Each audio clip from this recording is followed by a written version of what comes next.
All right, let's do it, everyone. You guys ready? You guys all subscribed? You guys joining us? I'm ready. All right, let's do it. All right, well, let's get to it. Redacted has learned from our sources of new death totals in Russia and Ukraine that we want to share with you. These numbers are incredibly hard to swallow. Until now, these numbers have not been fully reported on the Russian side specifically, because a lot of people would be upset to hear these numbers. As of today, December 18th, I'm going to throw up our non-pretty graphic here on the screen to walk you through this. The number of people killed in Ukraine, as of today, 1.3 million, 77,045. And here's how that breaks down. Ukrainian soldiers killed is 1,009,367. NATO soldiers killed, including mercenaries, active and contractors, 297,894 dead. Civilians killed by Russia in Ukraine, 1,883. Civilians killed by Ukraine in Ukraine, meaning they have killed a lot of their own people, as you know, and we've been covering that for years. That number is 67,901. 19,149 missing civilians. And across all categories, and of course, we've been reporting on that missing number, which of course is very interesting because a lot of Ukrainian mothers, fathers, they've been classified as missing, therefore they don't have to receive death benefits. And that's how that works in Ukraine. So that number is very high on the missing side, probably dead, unfortunately. Specifically on the civilian side, but on the soldier side too, the missing. Across all categories, that number is 2.3 million people dead in Ukraine, captured, missing, or injured in Ukraine. Now to the Russian side. 642,014 Russians have been killed. Of that number, 182,042 of them are contracted military or mercenaries. The number of Russian civilians killed by Ukraine is 51,874. Can I ask, are we considering Russians part of the annexed Russia? People who voted to be Russians but were formerly thought to be Ukrainians? Do we know? Maybe we don't know. That's a good question. Of the civilians killed by Ukraine in Ukraine, that number that we showed you earlier of the 67,000, a large portion of those, of course, former Eastern Ukraine. Okay. So to be clear, but I'll get some more distinction on that. The number of Russian civilians injured by Ukraine is 77,411. The number of Russian civilians killed by Russia, 21. The number of Russian civilians killed by Russia, 21. The total, 642,000 killed and 429,000 injured. That number total on the Russian side is 1,076,821. We've also learned that Russia has covertly tested 3 new weapon systems over the past 28 days. 2 of them are complete game changers. This is making the deep state very nervous, as you can imagine, inside of NATO. These haven't been made public yet by President Putin, which he normally does, but these 3 are still being kept quiet. Here's one that isn't being kept secret. Russian President Putin just rolled out their most advanced hypersonic missiles to date, missiles that no one can shoot down unless we're totally wrong about that. We'll get some clarity from Colonel McGregor in a moment on that. This would make NATO really look like a nursery school class with these hypersonic missiles. These are the Oreshnik hypersonic missiles. They're set for combat duty by the end of the year. It's capable of extremely high speeds, long-range strikes. Of course, it marks the development NATO is going to be watching very, very closely. And yet European leaders have some sort of a suicide wish. I mean, you saw all those horrible numbers that we just showed you. They want to be a part of it, I guess. They want to be a part of the death and destruction in the European Union and in the UK, preparing to go to war with Russia directly. German Chancellor Merz said yesterday they are ready to draft young men to war if they can't reach their volunteer numbers. Yes, compulsory service to fight Russia. The UK is telling its populace that they need to get ready to sacrifice their sons and daughters. Watch. Sons and daughters, colleagues, veterans will all have a part to play. to build, to serve, and if necessary, to fight. And more families will know what sacrifice for our nation means. That's why it's so important that we do explain the changing threat and the need to stay ahead of it. As I've said, I'm clear that the country's first line of defense is the armed forces. We need to be ready to deter, fight, and win today and tomorrow. Yeah. So some sort of a death wish, I don't know. We have a lot of questions to talk about today. Congress yesterday voted against Thomas Massey's war power bill that would have limited the president's ability to bomb Venezuela. And then the other one, of course, which would have limited the president's ability to just bomb in the Western Hemisphere. So there were two different bills.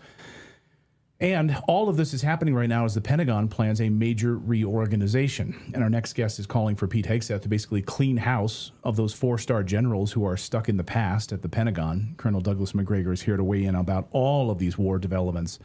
Now, Colonel, great to see you. Thank you so much. Yeah, it's nice to be here. I actually wish I were out in Colorado, but that's another story. As close as you are to the craziness in the Beltway, Colonel, I want to put up your piece here. You talk about slashing the military and getting rid of these four-star generals, not to do it halfway. This plans to basically move away from the era of the past and move into modernity, whatever that would actually look like. You can comment on that and really anything that's on your mind today, because all of these stories are pretty nebulous, I guess. Oh, great. You're talking about a stream of consciousness interview. I don't get those very much. I know. I'm feeling it today, though. I just want to hear from you, because a lot of these topics. Give us some Christmas cheer or lack thereof. These topics are so damn heady, the numbers we just rattled off and everything that we're seeing, Well, as somebody once said, this too shall pass. That's the good news. The bad things will not last forever. First of all, on the American military establishment, we have been growing the overhead at a rate that makes no sense now for more than 30 years. We began this process back in the early 80s with what we call the Unified Command Plan. And this was something that Eisenhower tried to implement when he was president, simply said, we have to have theaters. We have to have a direction of activity effort. And then we have to build up the support infrastructure and logistics. We finally got around to that with the Unified Command Plan. And then, of course, by the mid-90s, it became pretty clear that, the justification for this pursuit of global military hegemony was no longer justified, and that we could ratchet back, if you will. We could skim or at least thin the overhead. When I say overhead, we're talking about 43, 44 four-star generals for a force of perhaps 1.18 million. And at the height of the Second World War, this is 1943, early 44, we had 7 four-stars running the entire armed forces. And at that point, we were talking about 6 to 8 million people.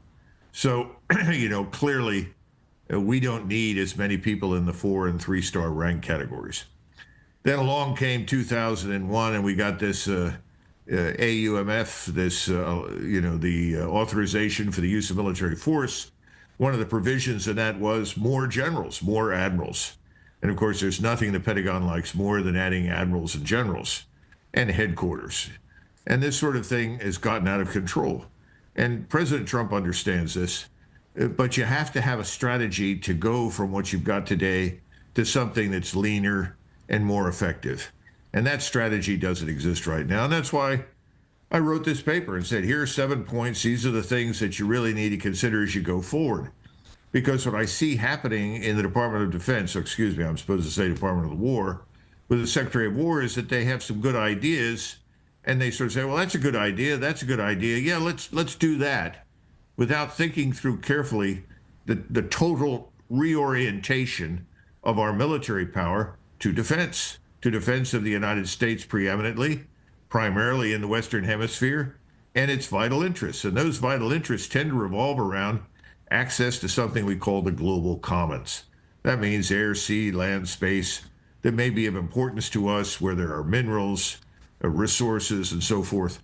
And that's in everybody's interest. And we should be interested not only in our own access, but ensuring access for everybody else. Anyway, that's what it is in a nutshell. And could we go to that? Yes, we can. But you need a plan, a real strategy. And that was the outline of what I tried to present in that article. I don't want to go through it in detail. Everybody will become bored. And that's bad. So we want to keep everybody interested. So I'll tell you, read through the 7 points because it covers the waterfront. And can we do it? Yes. But are we going to get there with what we're doing now? No. And by the way, let's not confuse national defense with intervention in Venezuela. The two are not the same. Well, right. I mean, the opposite seems to be Secretary Hegseth's vision. Just 2 weeks ago, he gave this speech in the Silicon Valley romanticizing the Reagan era of military expansion, which seems to, I mean, what does he mean by that? And can you explain if that is the antithesis of your vision? Well, I think he's an advocate for quantitative easing on steroids, because at this point, that's what's going on. I mean, it's being quietly admitted. I think it's becoming more and more public that we've gone back to quantitative easing. We don't call it that, but we're using different kinds of mechanisms to inject liquidity into the system. The problem is that you're debasing the dollar. And we talk about reshoring manufacturing. That's a great idea. That takes decades. It's not something that President Trump can snap his finger and make happen. So right now, I think the order of the day should be pulling in from overseas commitments, reducing the bases overseas, get out of places where we obviously have no mission anymore. There's no requirement for us to be in Northeast Asia, on the Korean Peninsula, or for that matter in Japan. And the Koreans and the Japanese can handle the requirement. We need to start looking at allies as not so much as dependents, but people who are going to pull their own weight, so that if we're going to be allied with someone, it's a benefit. A great example was in 1905-06, the British came into an alliance with Imperial Japan because they could no longer afford to maintain this enormous Royal Navy in the Pacific. They said, look, we can't afford it, can't do it. Turn to the Japanese. Can you look after our interests? Because we really can't do it. We need a strong presence in the West, strong presence in the Atlantic, in the Mediterranean. Can you help us out? And the Japanese said yes, in return for which the Japanese said, can you help us build up our Navy? Can you assist us with the technology and the training that we need? And of course, the British said yes. And that alliance, by the way, lasted all the way through World War I and into the early 1920s. In other words, the British were prudent, and they said, we need to ally with someone else who's strong, who can compensate for where we are weak. We're not doing that, and that's what we should do in the future. And right now, Northeast Asia is a place where we don't need to be. So then you turn to Europe and you ask the same question. You hear every day people in Europe say, oh, we have more resources and more people and more capability than the Russians. Just look at our economy and so forth. Well, if that's true, then what are we doing on the ground in Europe? You know, let's back out of this. Let's start focusing on what's really important to us. That's the kind of thinking that's required, and I think this is a good time to execute it. But unfortunately, that's not what President Trump is doing. It may be what he wants to do, but it's like everything else. You've got to listen to what someone says, but you've also got to watch what they do. Yes. And what the Trump administration is doing is an extension of the Biden administration. That's the problem. Do you see that with Ukraine as well? I mean, we gave you those horrible numbers now off the top of the show. You see the rollout of these new hypersonic missiles. You see the saber rattling from NATO. You heard from Friedrich Merz, the German chancellor, yesterday for compulsory military service if they can't fill their volunteer ranks right now. You've got Germany that's collapsing. You have farmers that are smashing their tractors into the capital in Brussels today and in France. They're demanding a change. They want Ursula von der Leyen out. They are absolutely fed up. And their main mission seems to be, let's go to war with Russia. Yeah, well, everybody wants Ursula von der Leyen to go away. So I'm assuming that will eventually happen. Yeah. The problem is this. You're right. There's no chance of Europe going to war with Russia. It's not going to happen. When I say Europe, I'm talking about the various members of NATO. They're broke. Their financial condition is terrible. Their living standards are dropping like rocks, especially in Germany, but not just in Germany, in France as well. And this is the globalist regime or class trying desperately to keep the war going, because they know that when the war stops, when it becomes obvious that the Russians aren't coming, and there will be no war, they're gone. Increasingly, people inside Germany and France and Great Britain are figuring out that they've been lied to. What's really depressing is to listen to someone like that British officer who really has an obligation to tell the truth.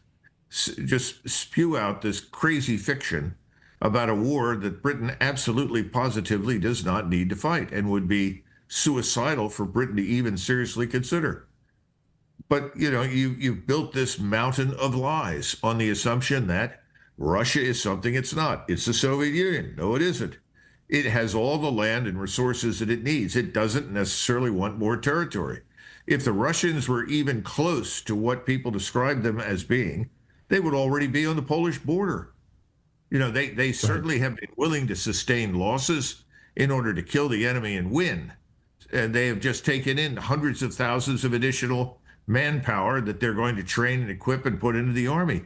They are ready to fight. And that's what Putin's message was.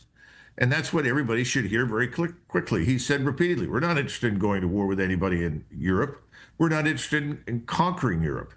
And if you don't like the way we're conducting operations at Ukraine, you need to understand something. We don't want to kill Orthodox Christian Slavs. We're not trying to kill Ukrainians. We'd rather not. We want to put an end to this. We want a neutral Ukraine that will not be hostile to us in the future, that will not present a threat to us. That's what we're doing. However, if you attack us, we are prepared for war, and you will find out what real war is, because that's not what we have waged in Ukraine. So where is the anti-war movement best represented in America right now? Because on Wednesday night, everyone on X freaked out that President Trump was going to make a war announcement. And really what he did was kind of a victory lap of the things that he liked the best about his second administration. And so we breathed a sigh of collective relief. But on the same day, Congress declined to vote in favor of withdrawal from Venezuela. And the Senate passed the new defense budget, which prevents the president from withdrawing from Europe and South Korea. So Congress is saying, when you're ready, we're going to let you do whatever you're going to do whenever you're ready, sir. Both sides. Like dogs rolling over that, you know, you want to rub their stomach. So we didn't get the war announcement, but we are inching towards it in several hemispheres. So where is the anti-war movement best represented in American politics besides independent media? I think, interestingly enough, in the banking system and with the Fed, because we're going to go bankrupt. We are on the verge of complete financial disaster. And you can bring on Peter Schiff or Luke Groman or Mohammed El-Arian or Nassim Taleb or anybody else. They will all tell you the same thing. Taylor Kenney, Natalie Brunell, they're out there and they've been telling you exactly what's coming. Nobody has listened. And the goal is to anesthetize the American people. What do you do with them? You tell them everything's fine. I'm giving you more freebies next year, more free money, lower taxes. And in the meantime, we have this button over here and it says print more money, and they hit the button and out comes more dollars that flow into people's bank accounts. And they're saying, don't worry, be happy. It's not going to last. We are on the verge of free falling into an abyss, the likes of which no one has seen since the Depression. And everybody with a brain knows that and has said so. Now, in the meantime, why is Congress not recognizing this? Because it's not popular. They're afraid to tell the truth. It's easier to lie, frankly. And remember, every congressman wears a little American flag up here on the lapel. And that's so in the left hand, he has the flag he waves. And the other hand is held out for the lobbyists, whoever they are, whether it's the Israel lobby, the pharmaceutical lobby, the agricultural lobby, whatever it is, Monsanto, all the big donors. And that's what's happening. And they know that their donors won't give them any money unless they spend money. All you have to do is ask the average congressman or senator, what do you do up here in Washington, D.C.? And they will tell you, we spend money. Yeah. And they say, if we don't spend money, we have no job. That's what we do. And we're rewarded for spending money by donations. and we're rewarded by our constituents. We get reelected because we keep shoveling money in directions that are rewarding to us, whether they make any sense. In other words, there is no national interest involved. It's a collective interest, but it's a collective interest in self-enrichment and perpetuating themselves in office, and that's it. And no one is going to figure this out until we collapse, and that's what we're going to do in 2026. Something else that's not in our national interest, and that's a great answer, Colonel. We'll get you out of here on this, though, which is we have no interest. Ask any American, do you have an interest in being in Syria? And I'm sure the families of those soldiers who just landed on the tarmac, President Trump, Pete Hegseth there, saluting as the caskets are rolled out of these American service members who were killed in Syria for what? Colonel, why are we there, and why did these men have to die? When I was handed the note in mid-November in the White House with a list of places that the president wanted to get out of, the one on top was Afghanistan. And then underneath it said, if you can do it, get us out of Iraq, Syria. And then there was some discussions about reducing our presence in Germany and so forth. And I went around and I began trying to figure out how we could get out. And at one point I said, well, explain Syria and Iraq. What are we doing there? And I got a mix of answers, but I said, it doesn't make any sense to me. We no longer have a mission there. I'm sure there are still ISIS remnants, but there will always be ISIS remnants in that part of the world. And I was finally told we have to be there for Israel. And I said, why would Israel need to have us in Syria or Iraq? Oh, well, it's for their security. I said, the Israelis have the best intelligence network in the region. They know about things infinitely more important than we do. They know before we know. So what are we doing there? We have to be there for Israel. So I think the answer to the families in Iowa and to anybody else that loses anyone in the region is very simple. We are there for Israel. Now, that doesn't go down with you very well. If you're offended by that, then you need to tell the people that represent you. You got a 50-50 chance that they'll listen to you. But as long as they get the stipendium from the particular lobby that keeps them in office, if you're in Iowa or Nebraska, you're going to listen not just to the Israel lobby, you're going to listen to the people that represent the agricultural interests. So all of these things are at play right now. And so when you ask the question, Massey tried very hard to make it clear that Congress should exercise its authority and constrain the president's ability to begin a new war in Venezuela. And he got nowhere. What happened to the Constitution?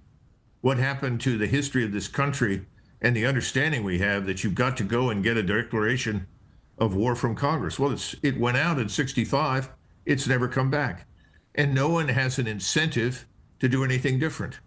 And until you kill a lot of Americans on one day, 200, 300, what we saw in the Marine barracks in Lebanon in 1981, 82, you'll remember that under President Reagan. What happened? We left. Right. And until that happens, and it could in Venezuela, we don't know, nothing will change. Whose babies have to die for that to happen? That's the thing that haunts me, is that Matt Gaetz put up a bill to withdraw from Syria in 2023, and it went nowhere. And the media instead framed him as a pervert so that they didn't have to face this reality. Those boys would be alive if Matt Gaetz' bill had gone anywhere. And that's haunting, isn't it? Well, it's worse than haunting. It's just a national disgrace. Yeah. But you have to turn back to the American people. And remember, Obama tried to launch strikes into Syria. He had an entire strike package ready to go. We were going to intervene in Syria. Everybody was cheering our intervention in the Syrian civil war, McCain, Graham, everybody. And suddenly it all fell apart because Americans called the White House and they called Congress.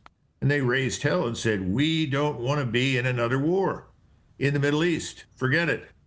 And so Obama came to the podium where he was going to announce the strike, and he announced that he's not going to strike, and he walked away. So the point is, these politicians, as weak characters as most of them may be, they do pay attention to the American public.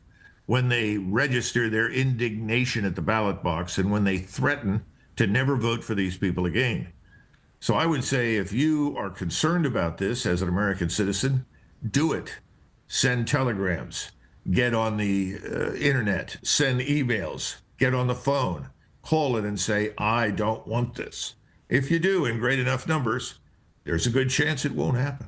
Yeah, from those districts, exactly. I mean, we're in the Lauren Boebert district. We got on the phone, called her office. She voted against it. Yeah, so anyway, Colonel McGregor, always great to see you. Thank you for your sobering insight, as always, and we hope you have a very Merry Christmas, you and your family there in Virginia. Thanks, as always. Give our best to your lovely family, and thank you so much for all of your insights this year. We really appreciate it.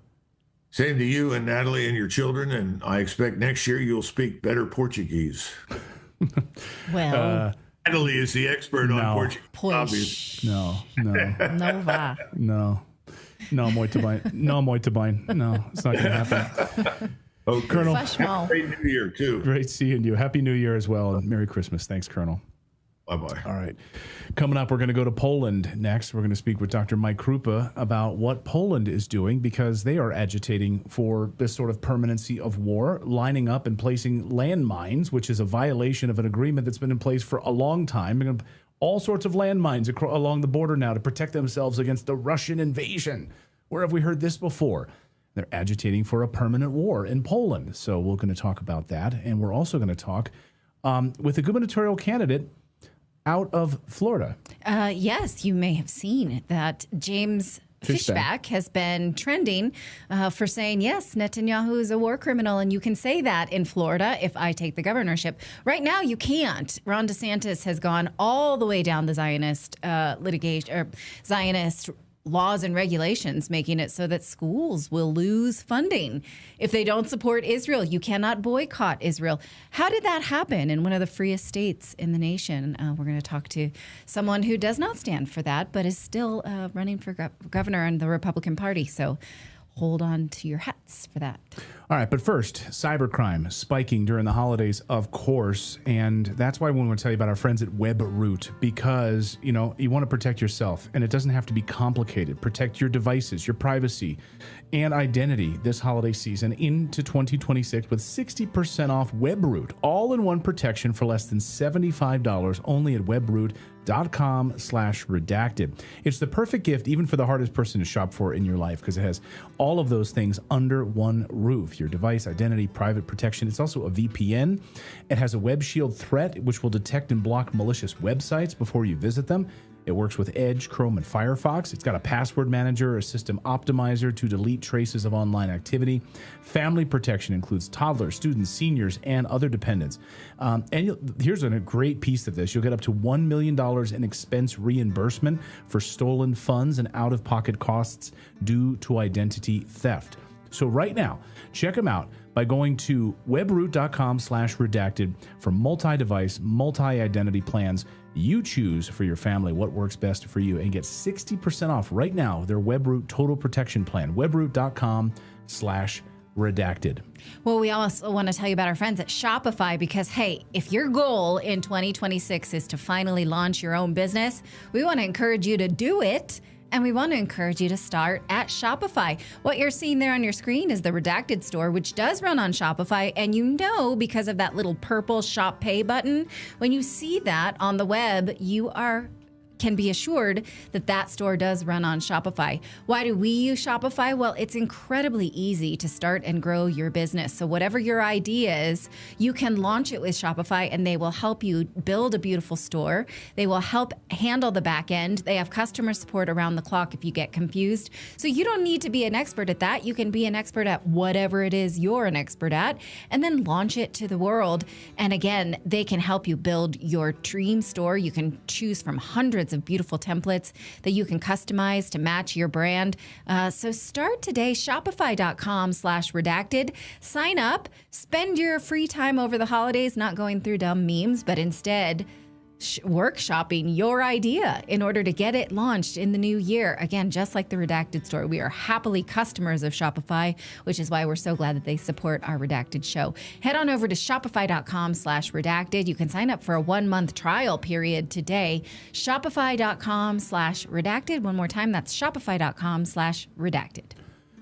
Well, Poland is on a suicide mission, it seems, part of that crazy boondoggle of European countries that are trying to agitate for a permanent war against Russia. But as you just heard, Colonel Douglas Macgregor says NATO couldn't possibly go to war with Russia. They would lose in a heartbeat. They're not prepared. They're broke. They're falling apart. So why is Poland trying to poke the bear? Polish Prime Minister Donald Tusk on Tuesday said during talks with Ukraine upon a possible peace deal that U.S. officials vowed that the U.S. be willing to take military action against Russia as part of this peace agreement if it violates any sort of future ceasefire. Then we heard from Mark Rutte, the head of NATO, saying Russia will be devastated.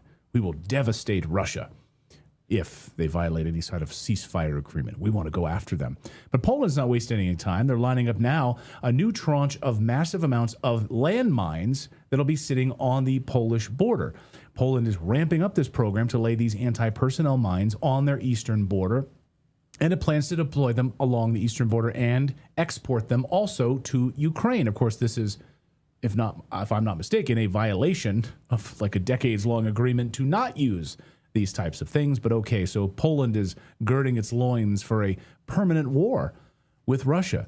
Dr. Mike Krupa is the host of a brand new YouTube show and podcast called the DR Global Podcast. You can find it on YouTube. One of the, as I always say, the smartest man in all of Poland, and he joins us now.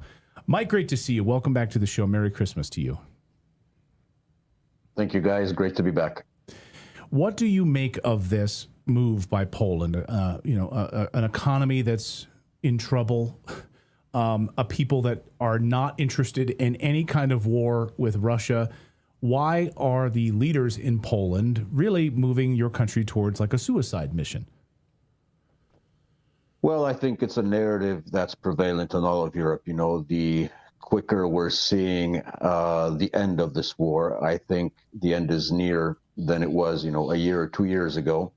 The breakdown of the Ukrainian army, the acceleration of the Russian moves on the front, and the general, degradation of Europe militarily and economically, plus the pressure with all the chaos obviously emanating from it, but nonetheless the pressure coming from the United States to end this war, basically has thrown a wrench into this entire operation of let's try and strategically weaken Russia.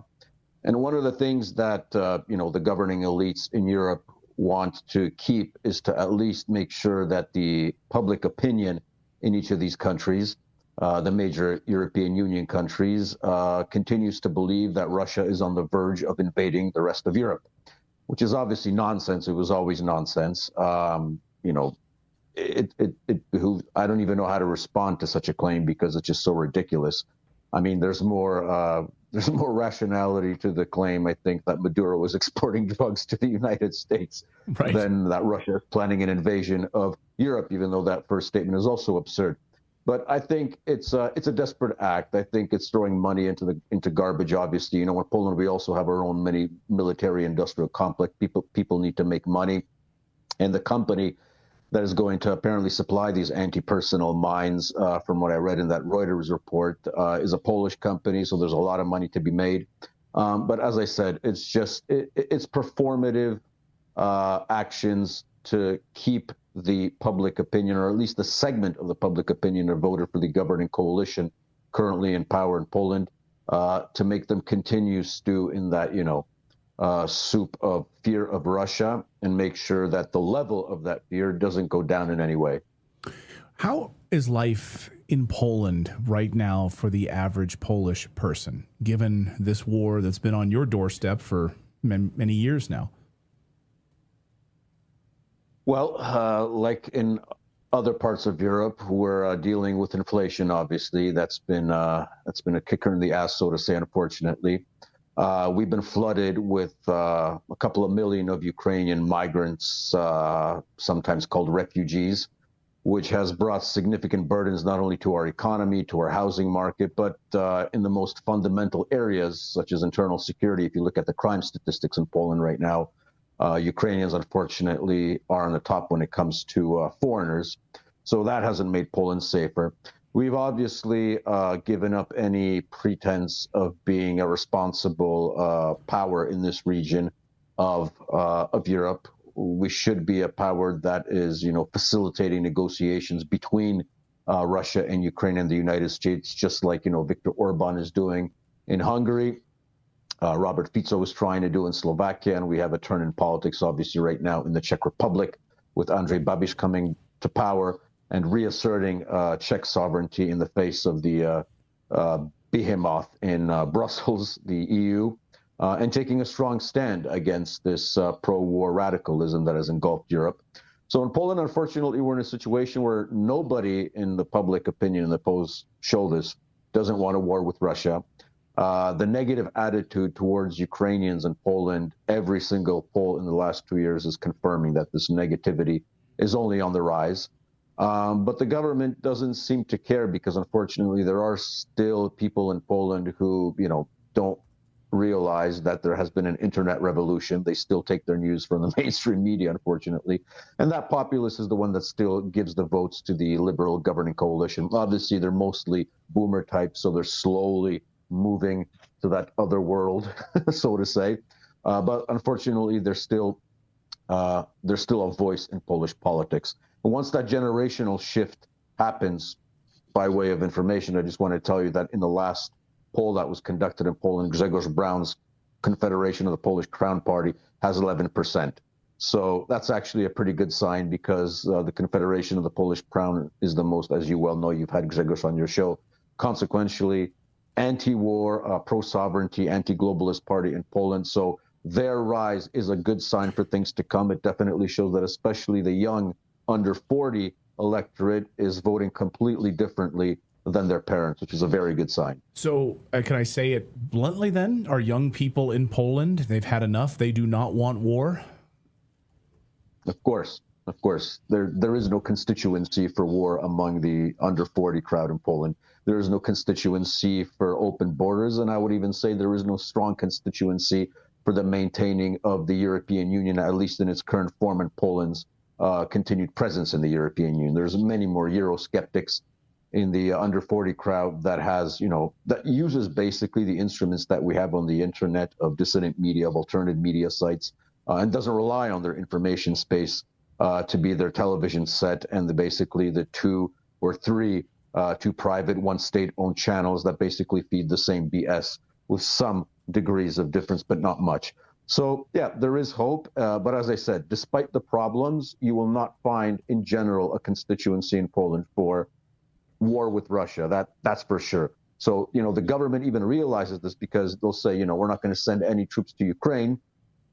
We're going to sort of bandwagon with the rest of Europe, but at least we're showing that we're strong, that we're assertive. So we're going to place, a couple of 100,000 anti-personnel mines on the border with Kaliningrad and so on, which is kind of ironic if you think about it, because the former minister of Foreign Affairs in Ukraine, Dmytro Kuleba, who, by the way, is hanging out right now from what I saw with his girlfriend in some very high-end opera, he actually made some statements back in 2024 where he said that, this was actually stated in Poland, he said that certain areas of the current makeup of the Polish Republic are actually Ukrainian territories.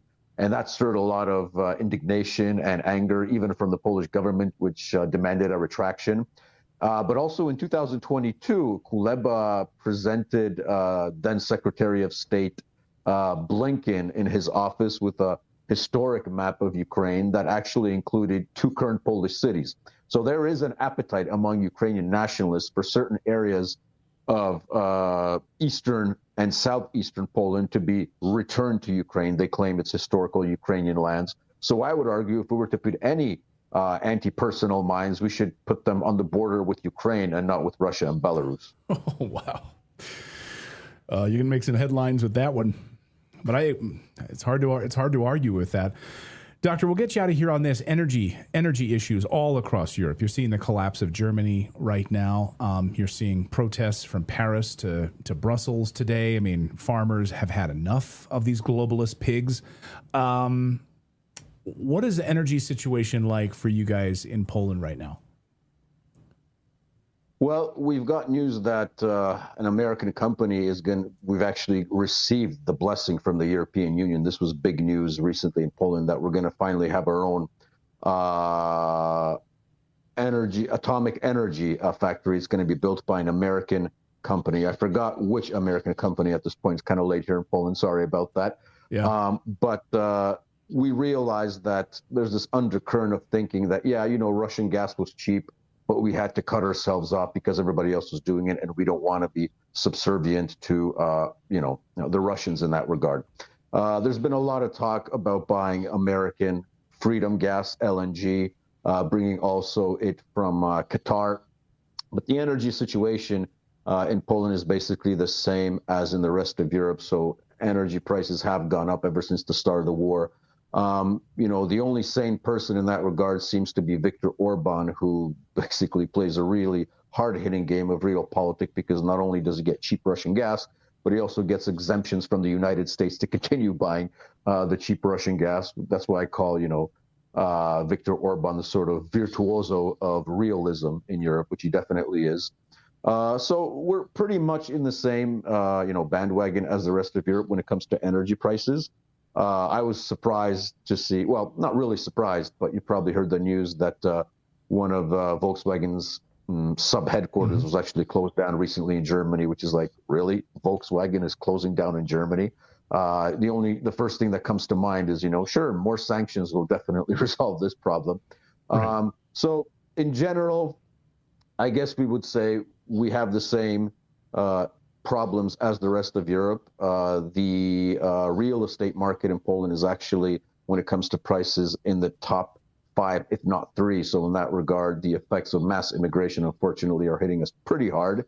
But all in all, I guess we would say same problems, just more of a wider country, I guess, at least up until now. Yeah. Dr. Mike Krupa, we hope you have a Merry Christmas there. Check out the new DR Global podcast, which you just launched, so people can check that out and subscribe and listen in. And thank you for staying up so late with us there. I think it's like 10:45 p.m. in Warsaw, Poland. 10:45 right p.m. Indeed. Yeah. Thank you very much. Also, a blessed and Merry Christmas to you guys. And for all fans out there, all the information about my new podcast you can find on my Twitter. We launched today our first interview with Professor Richard Sakpa. So hope all to see you there, and hope we get good interconnectivity with all the anti-globalist dissidents out there in the world and in the United States. Thanks once again. Yeah, give him a good follow. Go listen to, like I said, Dr. Mike Krupa, one of the smartest people in Poland, so, and the world for that matter. Dr. Krupa, always great to see you. Thank you so much. Merry Christmas. Thank you, guys. Merry Christmas. Have a good one. Thanks so much.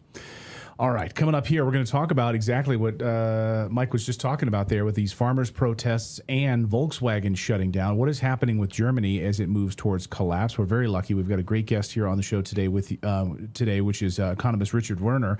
Joins us today. He's a German economist and the author of the Princes of Yen, world-renowned economist. So we're going to talk with him in moments. But first, speaking of an economy, we want to tell you about our friends at Lear Capital, because our economy is being tanked by a war economy. War not only costs lives, families shattered, cities leveled, but it is a theft from the working class. It can only be financed on a perverted economy.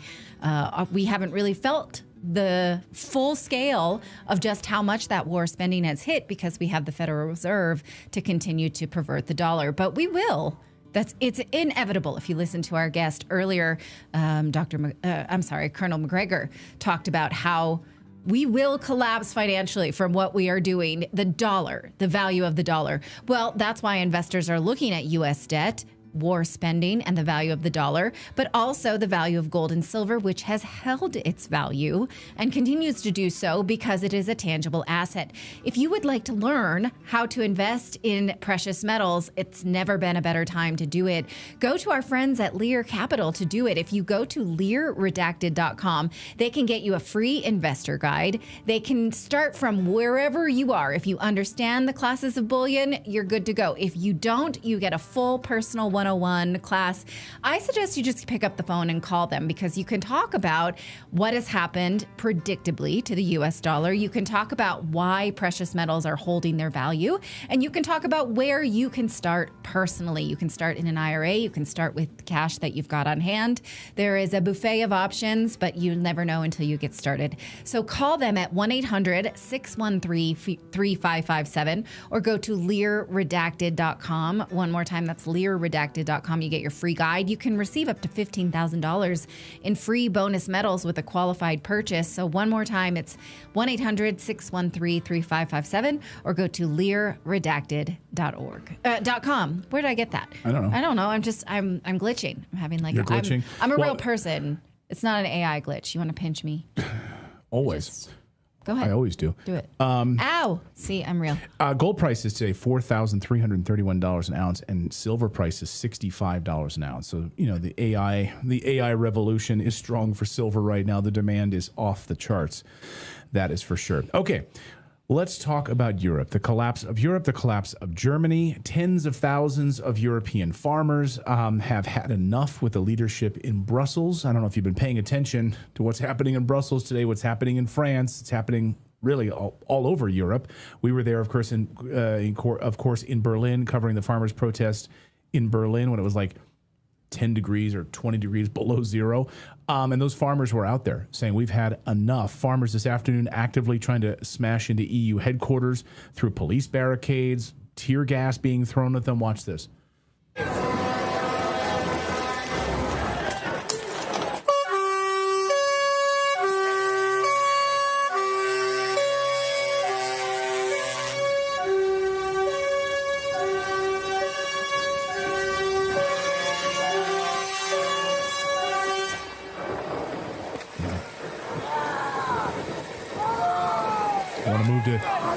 Want to move to Europe?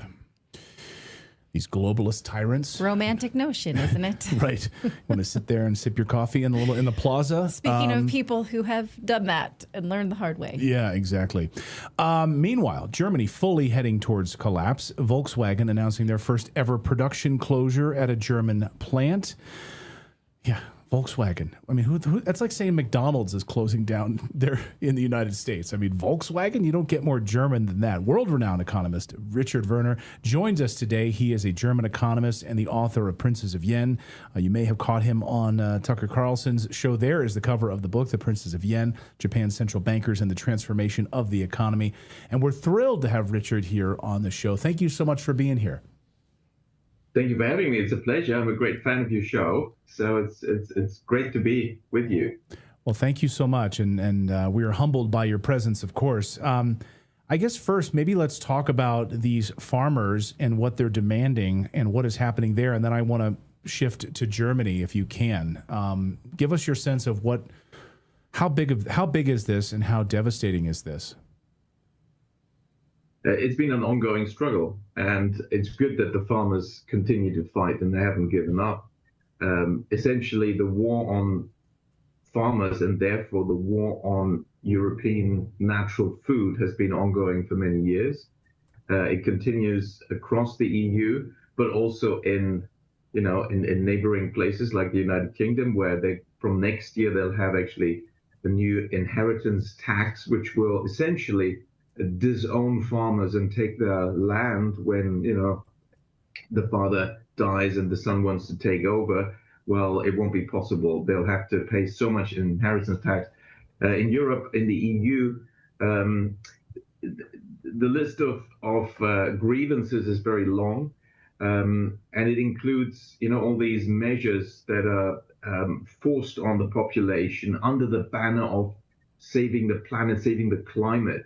There's too many particular chemicals being produced, whether it's cows and their emissions, as they say, or nitrogen, and so on. So in some countries within the EU, they're more advanced in the implementation of this, because sometimes on the national level within the EU, you've got a little bit of leeway to delay the dictates coming from Brussels. But on the other hand, some countries are very much ahead, like the Netherlands, which is why there, in particular, the farmers seem to have been quite badly affected, and they've been battling against this. It seems that there are clear plans to essentially more or less expropriate them, drive them off their farms under all sorts of excuses, climate, and then have big housing estates to house all sorts of new settlers from outside the EU, and all sorts of and all these 15-minute cities, digital prison systems. Basically, it's very hard to even understand the real logic, because it just seems to be anti-farms and anti-food production in Europe, and that is very worrying, because if anything, in this day and age where we do have wars, there's war in Europe, you want to increase your autarky, the degree to which you're self-sufficient in producing your food at home. But the EU seems to be doing the opposite. So on all fronts, it really doesn't make sense, except if you wanted to cause chaos. And of course, that's really the segue to the general picture. I mean, the economic decisions made in the EU in the last 5 years, but particularly the last 3 years, have been so disastrous, and they're adding another disaster, and you think it can't get worse, then they decide to make things worse, just like the last week. Again, the announcement that, okay, from 2020, whatever their current deadline is, 26, 27, by the end of 26, we'll stop entirely imports of any Russian energy.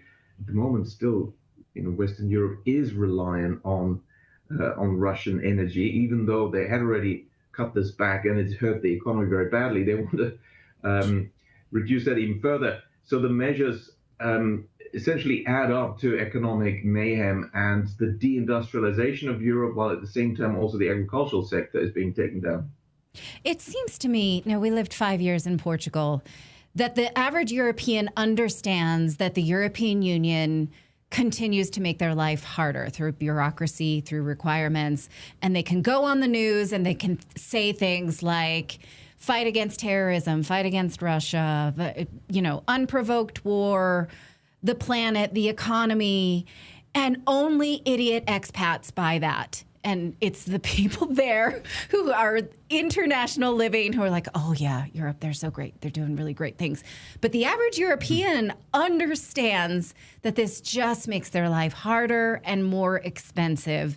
And I feel a lot of times they're just up against a wall to stop it. But last week, they rolled back some regulations requiring only electric cars. And I saw that as progress, as an admission that they know this will grind the economy to a halt. They can't just do it because it looks good on the news.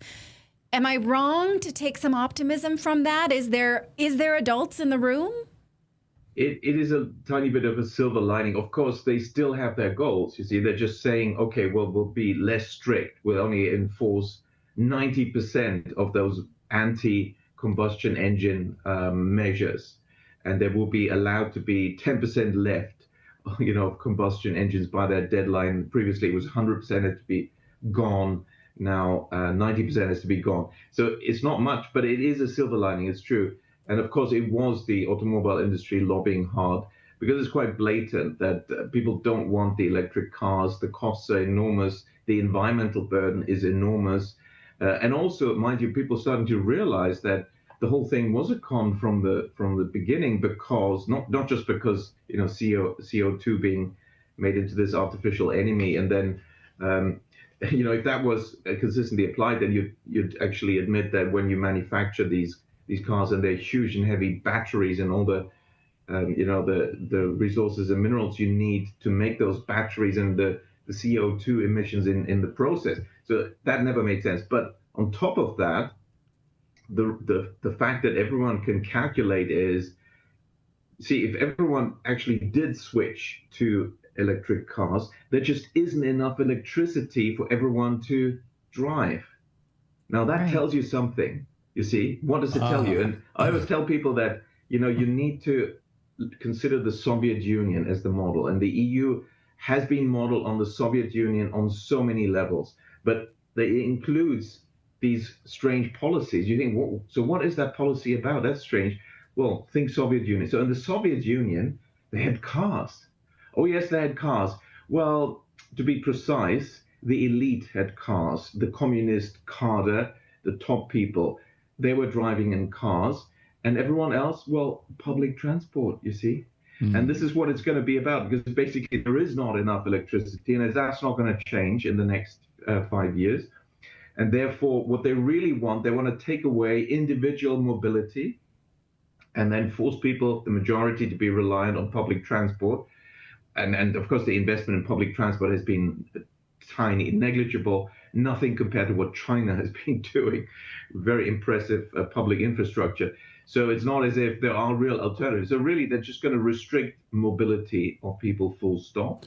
And only a small elite will then be left with these, high-tech, digital, controlled cars. And so that seems to be the plan. There's no other rational explanation, because literally they're still pushing ahead despite the mayhem this is causing to the economy. One of the strengths of the European economy has been the automobile sector, and they're literally destroying that, taking down, deindustrializing. And for what?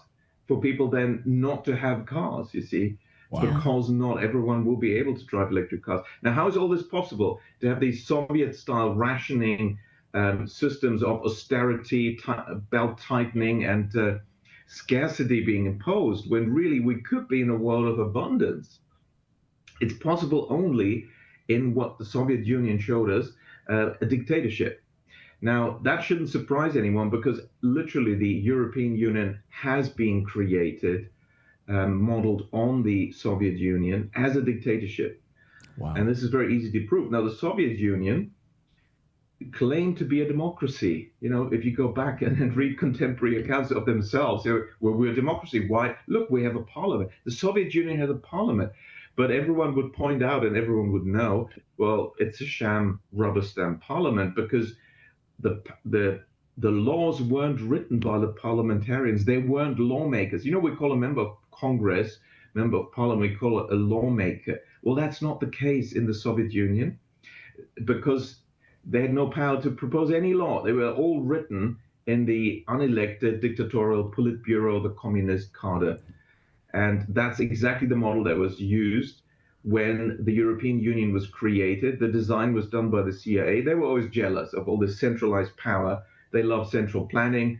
While the Soviet Union have all this central planning, we'd love to have this. And they, these documents have been declassified. All the founding fathers of the European Union were CIA agents: Jean Monnet, Schuman, Spaak, all on the CIA payroll. The so-called European Movement, a political organization, and its subsidiary, the European Youth Movement. European Youth Movement, 100% funded by the CIA. This is a matter of public record. These CIA documents have been declassified. That's how it all started. And the goal was to make this a dictatorial system whereby the deep state could pull the levers, and where you centralize control in all of Europe. When Kissinger said, "When I call Europe, who do I call?" He was saying, I don't want to make 28 phone calls. And of course, when he makes a call, he doesn't want to debate. He's going to place an order, and you've got to do it. That was the idea. And that's what Brussels is. So we have a European Parliament, but it's a sham. I mean, they get showered with money. It's ridiculous when you look into it, how much money they get for doing nothing. They have not proposed a single law because they cannot.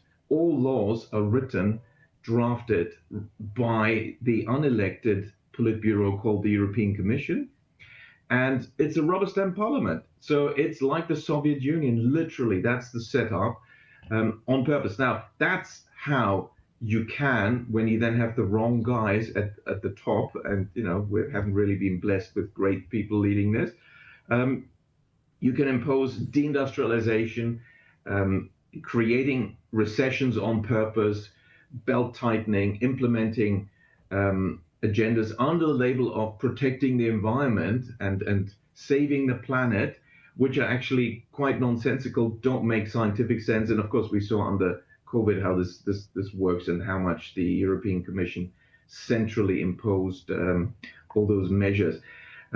That's how you can do it. Otherwise, it wouldn't be possible because, as you say, Natalie, ordinary people are aware they're suffering, but there's nothing you can do because already sovereignty has been delegated up from the state level where, there are real parliaments, although, in many countries there's also issues there, but still, at least you have elections and you have parliaments, unlike, where the lawmakers have been elected, unlike on the European level. And it's been delegated to this centralized dictatorship, which has been bossing everyone around. And nobody voted, for example, for the EU 11 years ago to open the borders and invite millions, tens of millions of people from outside the EU, from, very different cultures to come and settle. And now they all complain, oh, we have a housing problem, there's a housing shortage, oh, prices are going up, everything is getting more expensive. And of course, then together with these other disastrous policies, it's a very bleak situation. Talk about Germany now. We've been talking about Europe at large, the European Union, but of course we saw, just this week, this is just, I think, maybe a metaphor for the broader issues inside of Germany, which is the collapse, the closing of Volkswagen. They're announcing their first ever production closure at a German plant, which, on the surface, who cares? But it is the iconic German brand Volkswagen, but it's really indicative of the larger problems we saw. I think with BFSF, like a whole bunch of other German companies, also energy problems. How bad is it in Germany? And is it truly facing an economic collapse? It is very bad. I mean, just briefly on Volkswagen first, the bigger bad news was, was a little while ago when they announced that they were going to cut 35,000 staff. The Dresden plant that they're now closing completely is part of the deal they're doing with the unions. Germany's all strong unions to maintain at least employment in the other plants. It was never their major plant, but it is the first time that Volkswagen is retreating. It is the largest European car manufacturer, one of the largest in the world. But of course, all these things soon become history. Because in the last 10 years, Germany has lost competitiveness on every level, and China is advancing rapidly. The economic decisions have been just very disastrous on every front. So Germany is now in a very bad situation. It's not just the brand names you mentioned, BASF, big companies in trouble, Volkswagen, but it is actually the hundreds of thousands, in fact, millions of small and medium-sized enterprises that are also in dire straits. Now, they don't make headlines, but you do see it in local newspapers. And almost every week I get a news flash. This and this 300-year-old company, this company that was founded in the 17th century is now closing. That company, that bakery, which was around for 250 years, is closing. That brewery that was around for 400 years is closing. That's what we've been getting for months now. And it's getting worse. So bankruptcies are rising, unemployment is rising. There is poverty of the elderly. We've got a homelessness problem. There's never been the case since the early post-war years that there'd be people on the streets in Germany, but that's now happening. These are the indigenous people because, those they import, they get nice hotels, of course. So it's all a very strange situation. That doesn't make sense and is entirely avoidable. These are policy results. Germany is now, in this year, going to be in the third year of economic contraction. To some countries, this sort of thing can perhaps happen, but in Germany, the last time this happened was in 1933. And I think we all know that this wasn't a good year and the sort of big changes that resulted from such a dire recession. But the bad news is that this is still just the beginning because it's going to get even much worse, because behind all this, what is still brewing under the surface, and it's going to erupt possibly in another year's time, or 1.5 years' time. These things are slowly brewing. Is a banking crisis. We're heading into a banking crisis because what has happened is, and you again see the European level coordination going on here. The European Central Bank, the ECB, had been doing what I've been warning about. Also in Princes of Yen, there's a chapter in there where already in 2003, I warned the ECB, this new central bank, sadly, is going to implement for these and these reasons, a very disastrous policy. Is going to create bank credit-driven credit bubbles, asset bubbles, followed by banking crises, recessions, and vast unemployment. And the ECB immediately went about doing this from 2004 to 2009, first starting in the periphery, Ireland, Portugal, Spain, and Greece. That erupted completely 2010, 11, major crisis, vast unemployment in Spain, youth unemployment 50%, Greece 50% youth unemployment, Greece then in a recession for a decade, Japanese style. The book is on Japan, but I'm saying the ECB is just copying the script of the Bank of Japan, which was to first have a bubble. And it's very easy for everyone to accept this. And for politicians, everyone's happy, everyone's doing well, they're all making money, tax revenues are rising. But it's a trick, and the central banks are very good at doing this. And the ECB is just literally following the Bank of Japan's blueprint. And then, of course, you have this long recession, which is also unnecessary. I showed, when I made my proposal of quantitative easing, which I proposed as a new monetary policy in Japan in 1995, that you don't need this. Even once you've had all this disaster, you can get out of it very quickly at zero cost to the taxpayer. QE1 is the central bank buys non-performing assets from banks and therefore cleans up bank balance sheets. No tax money used. It's just an accounting, adjustment you're doing. No other costs. It doesn't weaken the currency. It doesn't create inflation. You can't create inflation with that. It's just a banking sector internal rearrangement of the numbers, but an important one. The Fed, by the way, did this in 2008. Ben Bernanke, who was part of these debates in the 90s in Japan, and he implemented my QE1 proposal. That's why America was first to get out of the 2008 banking crisis, which started in America. But, America was out of it first because of that. And then my second proposal was QE2, which is the central bank buys performing assets from non-banks. And that's a rare thing, and it happens perhaps once a century usually, that central banks even deal with non-banks. They don't normally deal with non-banks. It's the central bank deals with the banks. But this is a way to force banks to create money. When the central bank goes out and buys assets from the rest of the economy and then instructs the banks to pay people, they create the new deposits. They get reserves booked into their accounts at the central bank, and you boost the money supply massively in one go. Now, for years, in fact, decades, the Bank of Japan had been telling me, oh, this proposal, this is impossible. We wouldn't be able to do that. Can't be done. Well, suddenly in 2020, March 2020, the Federal Reserve did it, and all the central banks did it. So, of course, they knew how to do it. Right. And that's why we had 80 months later, the inflation. Now, back to Europe, in the ECB, so first they create this inflation, then they claim, it's come from nowhere. Remember when they said this? It's come from nowhere, created by the central banks.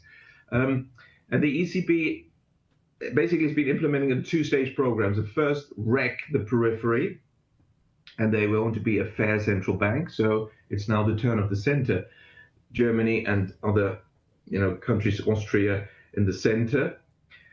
They created an asset bubble starting from 2009. So this, basically starting later when the others were moving into recession, then the asset bubble started in Germany, property, real estate going through the roof between 2009 and 2022. That's when it was time for the ECB to change tack, tighten, and credit creation was withdrawn. Asset prices have been falling since. And that's how you bust the banking system. Then you can have a very long recession, as they did in Japan, 20-year recession. Of course, that's also a good moment if you want to introduce central bank digital controls, CBDC, central bank digital control. They call it currency, but it's not. because when you have a banking crisis, that's the ideal moment. You appear as the savior. They've created the crisis, of course, but they will pretend that's the solution. And also people will start to worry about the banks and then will be happy to move their money from the banks to the central bank, and the banking system is gone. Now, Germany has been successful for 200 years because it's had the largest number of banks in Europe by far, thousands of banks, way more than everyone else. And the majority, 80% of them, are small local banks lending to the millions of small local enterprises. So most of the German exports, which have always been very strong, have been a big part of that, a much larger part than other countries, being small firms, family-owned businesses exporting globally. And that's been possible because they've got a local community bank that's lending only to the local firms in the local area. And that's been the core of German economic strength. And the ECB has been working on destroying that with this asset bubble. There never was an asset bubble before the ECB. And under the Bundesbank, no asset bubble, no banking crisis. But the ECB comes in, and that's the first thing they wanted to do, first in the periphery and now in Germany. So that's also going to happen in a few years' time. And so you have that on top. So it's going to be even worse. But of course, these things are avoidable. And I think one important thing is for people to realize that what we need to demand from people is, from politicians and decision makers, is better economic policies that deliver prosperity. I've just finished a detailed Substack report on China. China proves that you can have fantastic economic growth and wealth creation, high economic growth. And some people say growth is bad for the environment. No, it's not. Economic growth is a statistical fiction. It's a measure of how well we're doing, okay? And so, because, you can protect the environment better if you're doing well, and everyone is doing well and earning money and having more resources. So it's not, growth is not the enemy of the environment. I think it's the other way around. So, and so how did China do that? Well, I write about it in detail in the Substack, rwerner.substack.com.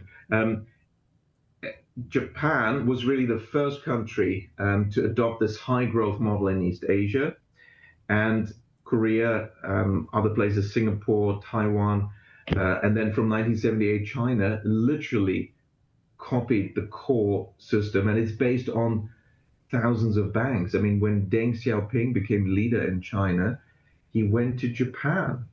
He was very humble there, and he said, I've come here as a student. Please tell me the secret of your high economic growth. We've been poor. And they had, of course, bad decisions, Mao, communism, disaster, millions dead. It's time to have some prosperity. And the Japanese took pity. He asked them, tell me, what is the secret? And they told him. And of course, one thing they asked him, so how many banks do you have? Oh, you've got one bank, the Stalinist central planning model.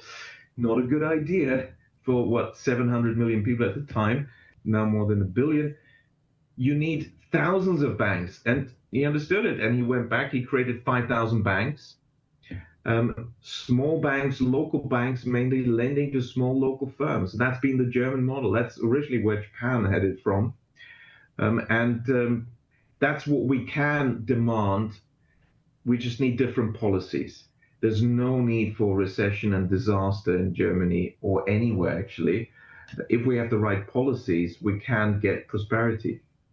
Right. It just doesn't feel like there's anybody who really wants that. We did a piece a few months ago about the 2 trillion euro budget that Ursula von der Leyen, no one's there to push back. She's like, I'm having this. Here we go. We're ready for war. We're going to spy on your devices. We're putting new taxes. It's just, I'm doing it. I can't believe what the Europeans are being subjected to. Thank you for pointing that out. I hadn't previously seen the parallel between the Soviet Union and the European Union, but I can so clearly. So thank you for that. It is, and you're right. This ReArm program is officially called ReArm, this ReArm program. And the reason why nobody is really pushing against is because she's the dictator. She is a dictator, constitutionally. Just look at the powers, and countries, governments have delegated away their sovereignty to the dictator. Of course, if they wanted to challenge this, they could. And this is what's happening in some countries like Hungary, Slovakia, and perhaps some others beginning to ask questions. Do we really want to have this strange constitutional dictatorship running us? And of course, obviously, when the leadership is particularly bad, that's when it's most obvious that this is not a good idea, because then it's very hard to stop this. That's what the current problem is. So some change in this constitution of Europe is absolutely necessary. And I think what really people want is, French people want to be French, Italians want to be Italians, Germans want to be Germans. And that's what we love about Europe. We want the Italians to be Italian. Sure. That makes it so interesting, Europe, that there are all these different cultures and nationalities. We don't want it all in some kind of strange mixture.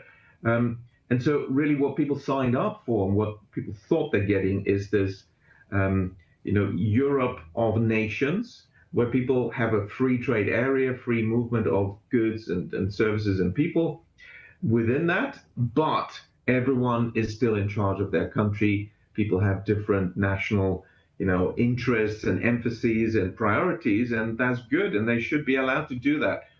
But and so this was actually in case this was the case until 1992, but then the Maastricht Treaty was signed. At the end of 92, came effective 1993 as a treaty, and the trick was always that they planned 10 years ahead. So all the measures then were implemented 10 years later. Effectively 2002 with the ECB, that's a big part of the Maastricht Treaty, and ever closer union. Because from 92 onwards, it became the CIA goal of creating, if you read up what the CIA was actually planning, United States of Europe, really a one single state where France disappears, Germany disappears. It's just the EU, but not democratic. I mean, and how does that make sense? How can democratic countries say, okay, we'll sort of merge together and we'll become undemocratic, a dictatorship? Nobody would have signed up to that if they'd made it clear. It was done by stealth and deception, but that is the system. If you look at it, it's in many ways, it's absolutely not a secret. It's, it's all published, all their plans are out there. That is the problem. We have a dictatorship at hand. Gosh, thank you for laying that out. It's been absolutely a pleasure to have you on Redacted for the first time. I hope it's not the last. I've been excited to hear your analysis. So it's a pleasure to the join book you is again. Yes. Princes of Yen, and you can go to professorwerner.org if you'd like to learn more about his work. So thank you again, sir, and Merry Christmas to you. Thank you so much. Thanks very much. Merry Christmas. Merry Christmas. I know it's late there in Hungary. Thank you so much. All right. Well, coming up, we're going to speak to a gubernatorial candidate who is running for governor of Florida. He says no to Israeli policies in Florida. Imagine that, putting Floridians first over Israel. Come on, not in this day and age, but we're going to hear from him. But first, ladies and gentlemen, our world is being poisoned. Every day we're exposed to more chemicals sprayed into our skies, leaching into our food, and polluting our air and water, from pesticides, heavy metals, to hormone disruptors and synthetic additives. These toxins are bombarding our bodies silently and destroying our health. But there is something you can do to fight back, and it starts in your gut. Kimchi One from Bright Core Nutrition contains over 900 strains of beneficial probiotics that help flush toxins out of your body, restore gut balance, and support your immune system. The best part right now, Kimchi One is all natural, non-GMO, dairy-free, and it's 100% made in the USA. So you can get 25% off. Again, I take this every day. Absolutely love it. I'm telling you, could be a game changer for your life. Just give it a shot. And you get 25% off if you just go to their website, mybrightcore.com/redacted. But if you want to get 50% off and free shipping, call them at 888-404-6312. for up to 50% off and free shipping. Again, call them to get 50% off. And by the way, right now, they're also giving away a bottle of vitamin D3 if you call them for free. So mybrightcore.com/redacted, and you call them 888-404-6312 for 50% off and free shipping. Well, earlier today, I spoke with James Fishback. He is going viral as possibly a new voice in the Republican Party. He's running for governor of Florida in 2026, and he's rejecting AIPAC money. He's rejecting the Israel First platform. We discussed why he won't take AIPAC funding and his stance on a potential war with Venezuela. Watch. James Fishback has gone viral for this new ad. He may just be the voice of the next generation of Republicans. He's running for governor in Florida. He is not an Israel First candidate. He is presumably a real American First candidate. Let's hear this ad and hear what that sounds like. Is Netanyahu a war criminal? Did Israel commit genocide? If you say either of those statements in public, you could be convicted of anti-Semitism. Criticizing a foreign government or any government is always protected under our Constitution. Our founding fathers fought and died for that right, and I'll never let anyone steal it from you. My name is James Fishback, and I'm running for Florida governor because Florida is our home, America is our birthright, and we can criticize whom we please.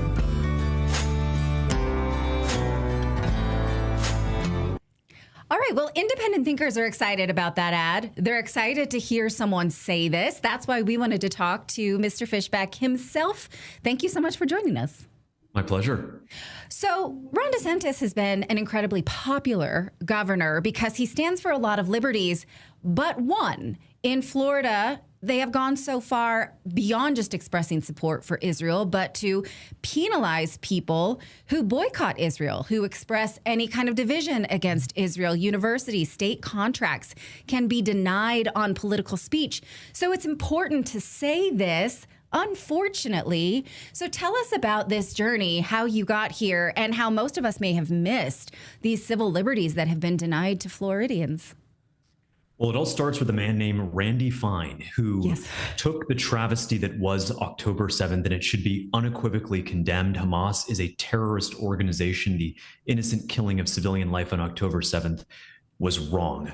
But when we look at that travesty and say, use that as a pretext to steamroll our civil liberties in Florida, that is wrong as well. And so Randy Fine teamed up with Republicans and Democrats in the State House and passed a bill that would make it a crime, make it punishable if you were to commit anti-Semitism. Now, I think most people are against anti-Semitism if you define it as the hatred of anyone based on their religion, whether that's Christianity, Islam, or Judaism. The problem is the definition of anti-Semitism in Florida State Statute 10105 includes criticism of Israel. Now, granted, it is not punishable to criticize Sudan or China or Qatar or Saudi Arabia or any other country, with one exception, and that is Israel. And I got to tell you, or the United States. You can say United anything. States. I mean, our founding fathers, Natalie, they fought and died for our First Amendment right, a right to criticize our government. And yet that right somehow does not apply to the Israeli government. And whether you are supportive or against what is happening right now between Israel and Hamas, that is irrelevant. It's a first principles issue. Are you on the side of free speech or are you not? And I got to tell you, I disagree a lot with what my progressive friends say, but I'll always defend their right to say it. And if you want, after your own reflection, if you want to speak up in a college class or in high school, and you want to say that Benjamin Netanyahu, in your opinion, is a war criminal, or that Israel has in fact committed genocide in Gaza, that is your right to say it. And guess what the best part of this grand bargain called free speech and open debate is in America? If someone disagrees with you, they refute you. They provide evidence. They don't threaten to punish you. And so I'm running for Florida governor for a lot of reasons. But number one is to stand up for the free speech of folks across my state, especially those that I might disagree with. Which is surprising to have watched this happen in Florida, because in Florida, you had the right to criticize the vaccine and government mandates under the pandemic. And Florida was a leader in that respect. And so to watch this happen in the margins, now I look at some of the comments on your video here. I think you have a lot of Hasbara bots coming after you and saying, why do you even care about Israel? You're running for governor of Florida. Why are you saying that? And I feel like it's abundantly clear why you need to say that in the year 2025. What do you think of that? I absolutely do. I'm not running to be Secretary of State or a diplomat to a foreign country, but I'm running to represent 23.5 million people in a state that my family is known for 4 generations. And I'm always going to defend their right to speak out against whatever the case may be. I'm grateful that Governor DeSantis has been a free speech governor when it comes to the vaccine mandates. When it came to the issues of COVID, he defended the ability for folks to express real frustration about election integrity. And we have to continue that legacy of our governor on every single issue. There is no exception to the First Amendment. The First Amendment is clear as day that we cannot infringe on the right of peaceful assembly and freedom of speech. And so it matters because when you have a state that is actively trying to punish people for disagreeing with a foreign government, that is not a state in which you can have intellectual honesty, in which you can use open debate and free speech to pursue truth. I was a high school debate kid many, many moons ago, and I had a lot of opinions that I don't have today. And I don't have those opinions because my high school debate coach threatened to hit me. She did. But I had those opinions disabused because I was in an open debate with a lot of my classmates who were a little more conservative than me at the time and got me to change my opinion on things. And through that process of evidence, of empirical analysis, of the back and forth, of refutation. And we should all welcome that. I'm running for governor to do a lot, but free speech is one of them. And number 2 is helping the next generation be like Charlie Kirk. Be open to debate. You can disagree with Charlie on a number of issues. I had my own personal disagreements with him on some issues. I respected the heck out of him. He was a friend of mine. But what he stood for was using debate as a means of both truth-seeking and unity. Because, Natalie, we can't come together as a country in a fake, superficial kumbaya way. We need to sit across from one another, have some real tough discussions, and even if we don't agree, we should be able to shake hands with our fellow American and say, I still respect the heck out of you. Right. Now, one of the things we saw in the 2024 red wave led by Donald Trump is that so many independents felt encouraged by the Trump platform, which was anti-war, which was free speech, which was, I mean, that's what they thought, right? And so then the Trump administration comes into office and bombs Iran on behalf of Israel and shows unwavering support for Israel, even, you know, in the wake of what is quite damning. And independents feel very betrayed by that. And they're saying, well, then I guess I have to go back to Democrats. And so we see this flip-flop as whoever's pro-war loses the next election. And then, oh, that incumbent party is pro-war too. Fooled us. And then we go back to the other. And then we're flipping like this. And so what we need, and what I think that independents are inspired by your ad, is somebody who's saying, look, I'm not going to do this anymore. I'm going to talk to independents as well. We're willing to break with the party. That's the enthusiasm I see around you. What does that mean to you? It means that the uniparty is really the party in charge. The illusion of choice, this dichotomy between Republican and Democrat, is utterly meaningless. Republicans support foreign wars, so do the Democrats. Republicans voted in support of the Iraq War, so did the Democrats. Both sides are shills for Ukraine, are shills for all sorts of foreign conflicts around the world that have nothing to do with us.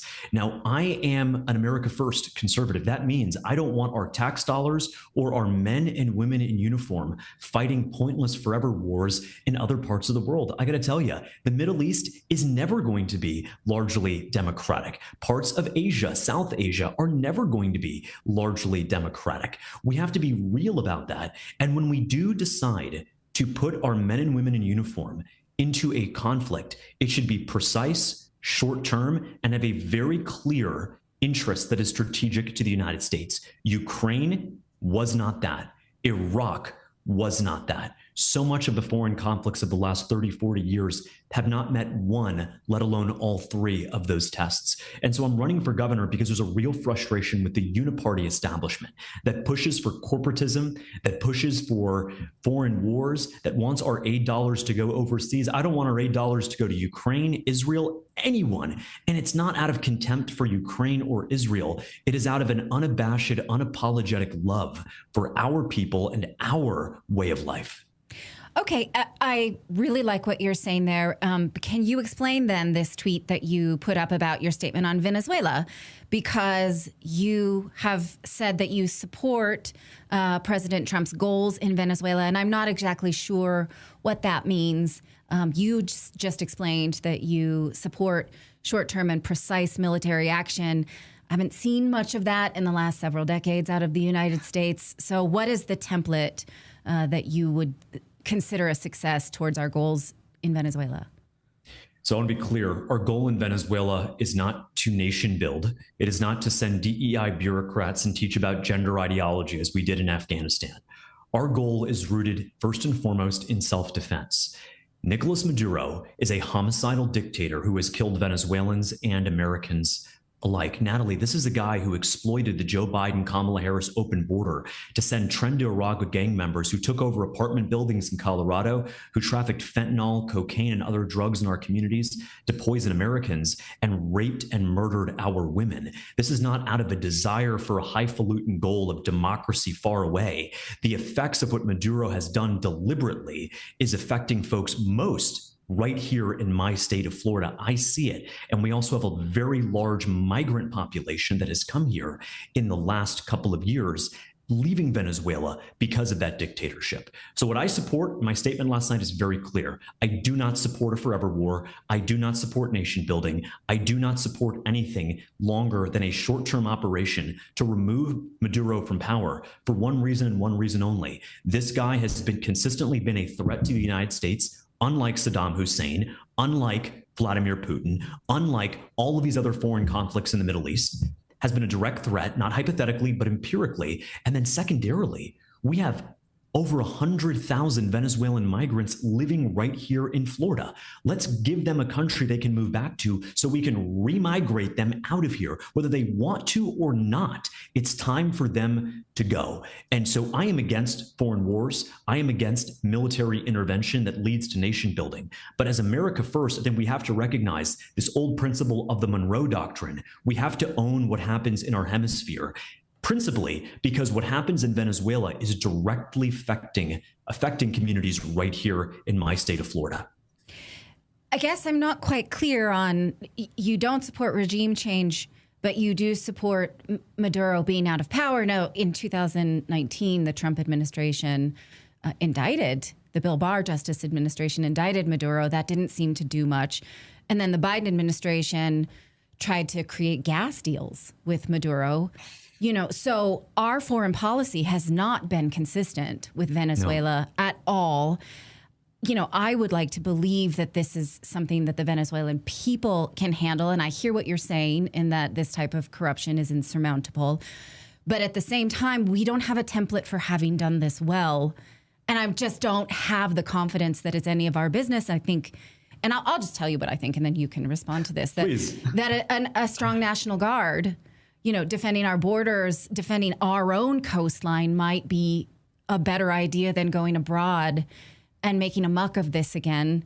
Would you like to respond to that? And we're having a dialogue. I'm not telling you what to say or what to think. I hope that's clear. No, Natalie, I appreciate the pushback. I do. And this is why it's so important that we have free speech and open debate. You and I are both criticizing the Venezuelan government. If we were criticizing the Israeli government, we could be in serious trouble right now. Sure. And so I'm glad that this is an example of what the kind of things that need to happen with respect to free speech in our state is. So I'll give you one example. There are drug cartels in Mexico right now that are producing fentanyl-laced counterfeit pills that are taking the lives of 200 Americans every single day. I've met with the Angel Moms, that young kid named Luca from Southern California. I met with his mom, Amanda. And this was a kid who went on Snapchat because he had a toothache after a root canal, thinking he was going to buy some weed. The Snapchat dealer ended up selling him what he thought was a Percocet on the illusion that it would take away the pain. And it turned out to be fully fentanyl. And Luca died that night. And his mother, the last time she saw him, was in a body bag. Those are the kind of drugs that are coming across our southern border from Mexico, but also from Venezuela. And so if we had a clear way to eliminate that threat, whether that is in Mexico by bombing cartels with strategic strikes, or it is in Venezuela, then we should absolutely take that opportunity because of the clear damage, the clear death and destruction it's having to our communities. We're losing 100,000 people to drug overdoses every single year in the United States. A lot of that blame goes to Mexico. A lot of that blame goes to China. But a lot of it also goes to Maduro, who's directly profiting off this narco trafficking. So if I want to be really specific about what this looks like, I think it's a strategic airstrike on wherever Maduro is hiding out, take him out, and allow the democratically elected government to hold elections within 30 days, Venezuela has proven itself to be a prosperous country. There are not armed militias as there are in Iraq or Syria. This is a real country with real people who are predominantly Christian, and I think they'll be able to take things from here. I would not have supported this 4 years ago because I think there was a real chance the Venezuelan people could have taken it on themselves. They haven't been able to. And also, we're really seeing the drugs continue to pour out of Venezuela. We have to tackle that head on. Being America first means defending against American citizens here on our soil, and Maduro continues to pose a threat against that. But, well, I mean, I guess some of the research from the State Department shows that a lot of the drugs to Venezuela go to Africa and Europe. And now we are starting to get some components of fentanyl from India as well. So it seems like such a web to tackle with just one person. I suppose what I would want to ask you is, I think that politicians need to understand right now is the American people don't believe justifications for war anymore, and the burden of proof is high. I was shocked to see the Trump administration name fentanyl weapons of mass destruction, because I was like, shouldn't we retire that term, given that it's code to us for war lies? So I guess I want to ask you, how do you think the American government can meet the burden of proof now that we understand that the web of drugs is wide and far? We need proof to know that we're killing bad guys, and we just are not getting it. And so it's feeding an anti-war faction, right? And I think that that's encouraging. So that's maybe something I want to ask about. Well, I think you're spot on, Natalie. The frustration with war stems from Iraq. It stems from 20 years of so-called nation building where Joe Biden pulled us out in disgrace. But I think Americans have rightly noted that there is a time and place for strategic strikes against our adversary. And I think most Americans, especially in the America First coalition, would support drone strikes against cartel members in Mexico who are trafficking in this poison. With respect to weapons of mass destruction, probably could have been worded better given how that was used to push the slanderous lie that got us into Iraq by Colin Powell. But to tell you the truth, fentanyl is killing more people in a day than a nuclear weapon has killed Americans in the last 50 years, which is to say none. And yet fentanyl is killing 200 American citizens every single day. That is a real threat. Those Tren de Aragua gang members who were deliberately released by the Maduro regime in 2022 and 2023, they definitely took over an apartment building, even though the fake news media tried to hide it. They later retracted it and actually reported on the fact that a Venezuelan gang was released from prisons in Venezuela by the Maduro regime that came here, took over apartment buildings, extorted people, and raped and killed women. So that's a pretty high burden of proof. And I express the frustrations because I'm in that camp as well about what happened in Iraq, about what happened in Afghanistan, and obviously what happened with the so-called Arab Spring, the democracy fest of 2011.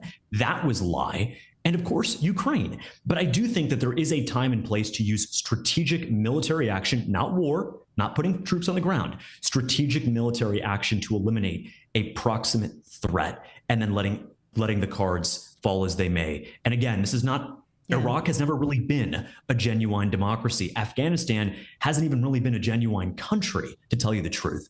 But Venezuela has a proven track record as one of the most prosperous countries in the Western Hemisphere.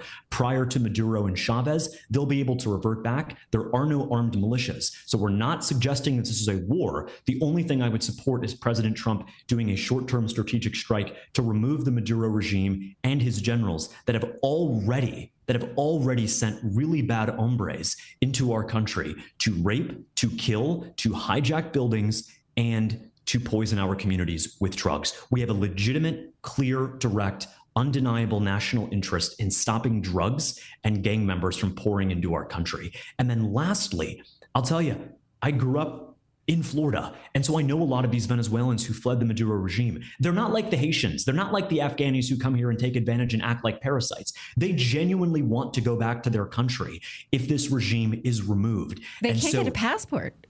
Their infrastructure is imploded. Well, correct. And that's a direct result of the Maduro regime being utterly incompetent and having starved Venezuelan people and its infrastructure to line their own pockets. I do think this is much different than what happened in Iraq and Afghanistan. Although, of course, I know and acknowledge the skepticism. There is a high burden of proof, but ask the Tren de Aragua gang members and the folks that they terrorized in Colorado what the burden of proof is. Ask the angel moms all over Florida who have lost a loved one because of fentanyl, where the proof is. There is a high burden of proof. You and I agree on that, Natalie. I think that burden has been met. It would not have been met in Afghanistan, not been met in Iraq, certainly not met in the money laundering scheme that is Zelensky and Ukraine, but it has been met here. The United States should do a short-term strategic strike to eliminate Maduro, to stop the flow of drugs and gang members into our country. I want to ask you about intelligence, though, because we have known, at least since the 70s, from journalists such as Alfred McCoy, his great whistleblowing book, The Politics of Heroin, the CIA's complicity in the drug trade.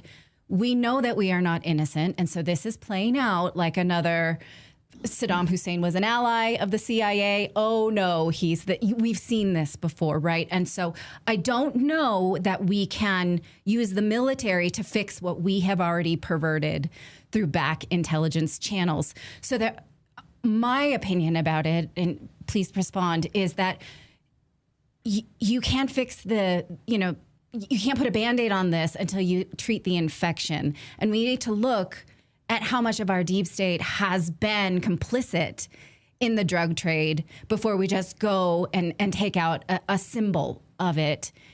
And that's something that any rising politician has to be able to answer for. So what do you think of that? I think you're absolutely right, actually. Let me give you this example. Say someone is carjacking someone, and that the individual who is the culprit is a black male. And in that moment, we're saying, no, don't shoot. He's got a gun, but don't shoot because of the root causes. I actually disagree with a lot of people in my party that there aren't root causes to black crime. I think there are. I think the number one is the lack of fathers in the homes, the epidemic of fatherlessness in the black community. So you can agree on both things, that there's a lack of fathers in the black community, and that is a root cause. But in the moment, the black guy who has a gun pointed at the woman who is carjacking needs to be shot dead to defend this woman and her kids. Just like the CIA and the deep state have propped up these regimes, have gotten their hands dirty over the last 50 years, doesn't negate the fact that there is a proximate threat that needs to be neutralized. I want there to be a complete declassification of every CIA operation in South America, especially those working with the governments of Venezuela, Colombia, Panama, and Nicaragua. Their involvement in narco trafficking and working both sides of the aisle in Congress, but also both sides of these conflicts in our own hemisphere. That needs to happen, Natalie. But that should not take away from the fact that you have a homicidal dictator who isn't just killing his own people, but is killing our people by sending gang members to our country, sending drugs to our country. That is something we can deal with, while also being very honest about the CIA and the deep state's operation to infiltrate foreign governments and weaponize them against American citizens. I want to keep talking to you. We will do this, and our viewers can see this later on the show. But for today, there's just one more question I'd like you to answer for our audience.